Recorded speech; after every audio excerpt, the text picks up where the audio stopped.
and welcome back to another episode. Today it's time to talk about Subaru and how their cars are definitely getting worse and how you can expect the entire brand range to get worse over time. But before we get into that, we have to understand a car industry concept, a car industry trick called the catalyst car. A catalyst car is a car specifically designed to introduce the new style of a brand to the public, like Honda's transition between their bony, sporty sedans and their all-new 2010s modern-age, big, bulky, puffy sedans. Now, the catalyst car usually goes in between the old style and the new style to introduce the general public to what the new design of the brand will look like. It also helps the company know, instead of just brand new, refreshing their lineup, launching all new cars, if the entire general public hates it, what are they going to do? Are they going to go back? The catalyst car gives the car manufacturer an idea of whether the public will like their new style or not.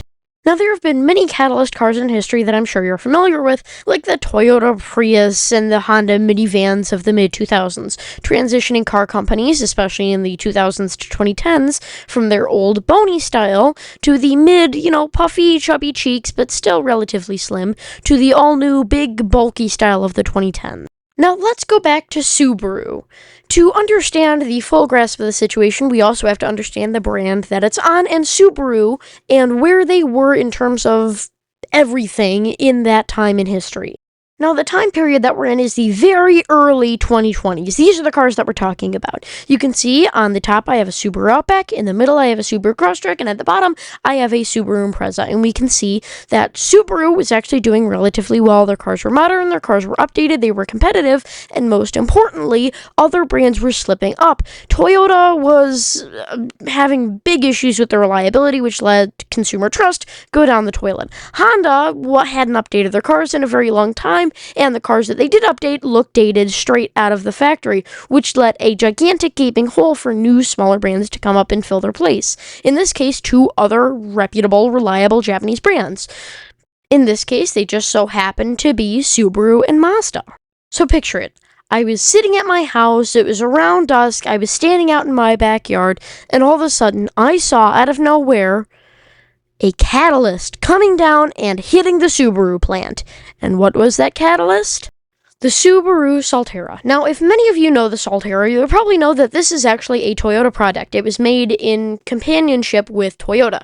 The Toyota BZ4X went to Toyota, and the Subaru Solterra went to Subaru. So how could this possibly be a catalyst car for Subaru? Well, look at the features. Now, it's not that different from the BZRX, but it does have a slightly different shape.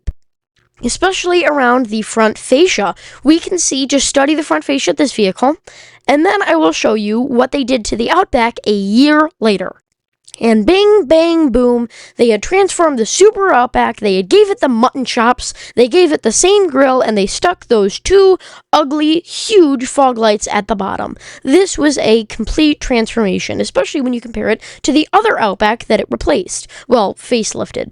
I mean, it is a very gigantic, noticeable difference. Look at the mutton chops that they gave the new Outback. Look at that very much exaggerated diamond grille that it has, and look at how they changed the placement of the fog lights. This was definitely very much intended to look like the Solterra, and they did a very good job.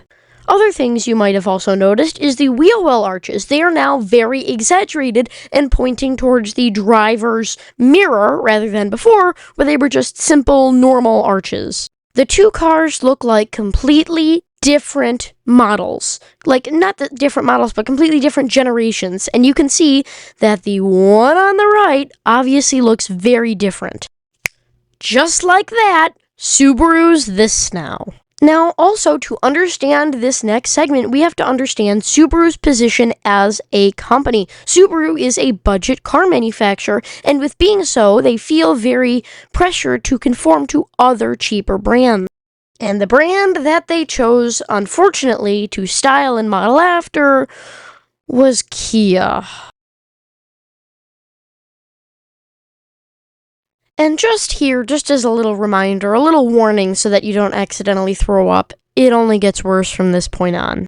Now, we've already learned how catalyst cars can change the way a brand designs their cars, usually preparing them for a new decade or era of the car industry. And what better place to see what a car company has in store than their future vehicles page? And oh boy, is it a hot mess express up in here.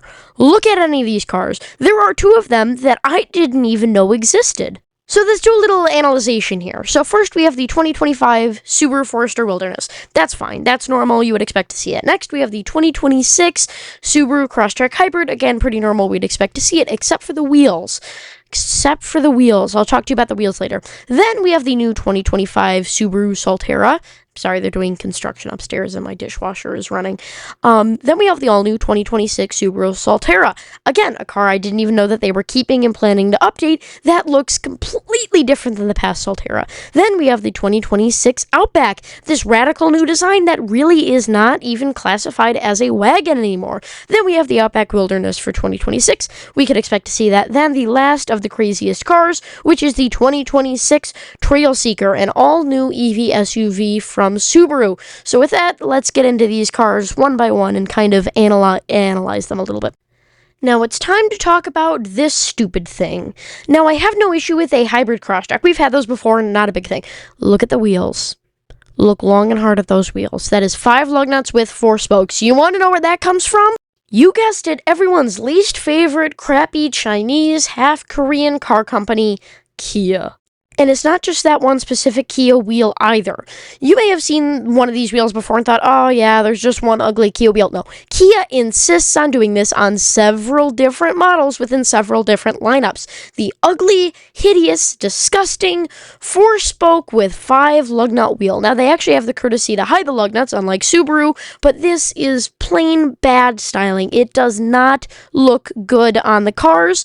This is something Kia does just to be rebellious. Remember when Apple, to kind of be rebellious as well, on the new iPad Pro made the cursor, if you got the trackpad, a circle, because the entire thing was like, oh, society says that little pointers can't be circles. It sucked. The circle clicker sucked. You could never tell which it was on. It was kind of transparent, so you could never tell where the middle of the circle was. You would accidentally click on 2 things at the same time, and you would fry the memory. I hated it, and I hate these wheels. I hate the trying to be rebellious who said, I can't wear my Converse. I hate that. I can't stand it, because usually it's much worse than the traditional stuff. And a fantastic example is these wheels. They are hideous. I can't stand to look. They're so bad.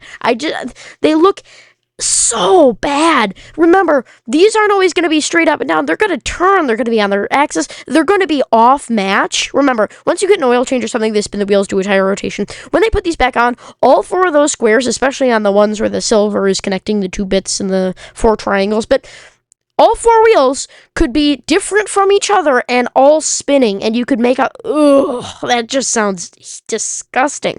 And the lack of symmetry, Now, a big difference between Subaru and Kia is that Kia has these big, gigantic, disgusting people hauling MPV pieces of crap to put those wheels on, right? Subaru is putting them on an average consumer car.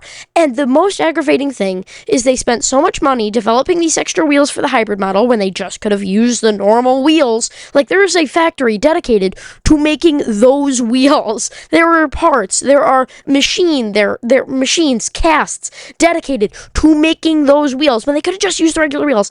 And the best part is, it doesn't even look better. Look at the 2. Which one would you rather have? The 5-spoke one. It does not look, zoom in on YouTube, I know you can. It looks even worse. It is repulsible. It is it's just terrible. The next vehicle that we're going to grab by the ear and drag all the way to the bench for spanking is the all-new Subaru Solterra. And compared to the old Solterra, there was a big difference. The old Solterra was trying to adhere to Subaru's usual gimmick, which is the off-road all-wheel drive standard, which is really good, actually.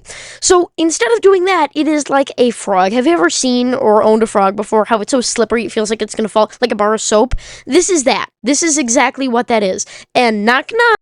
It's Kia again, and in Subaru's identity crisis, they've looked to other cheap brands and they found Kia. Now, I'm not saying that this is a direct ripoff of Kia, because it's not. Other brands do this too, and that's the issue. Subaru's entire gimmick is off-roading, and now they're creating cars that don't adhere to that anymore and look more like other cheap car EVs. And the next car that they've just thought of inventing is the Sunseeker. I don't know how to describe it. It just looks like a bunch of new Subaru stuff just smashed together. You know there are Toyota cars where Toyota's like 1000 style, like the Prius, it was all just kind of smashed together, like all their generic stuff. This is like the new Subaru styling, like that car, but we haven't seen all of it yet, so some of it doesn't make sense. That's my guess. It is just an identity crisis. There are so many cars this looks like, I can't even pick them all out to you. And of course, we have to talk about this thing. This hideous identity crisis, ugly SUV. It's not even a wagon anymore.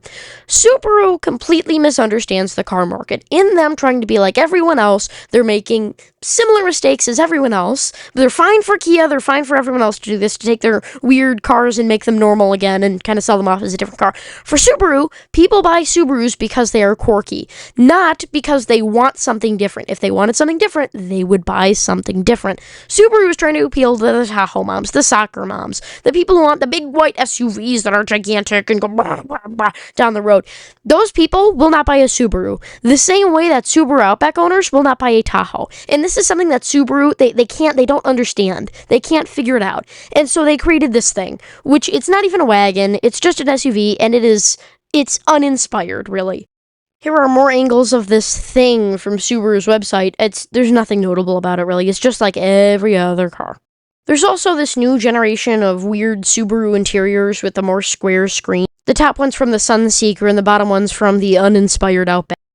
I also like the two little loops that it has in the screen there. They're using a technology stolen from Lexus that was also stolen from Ford, which is just pitiful.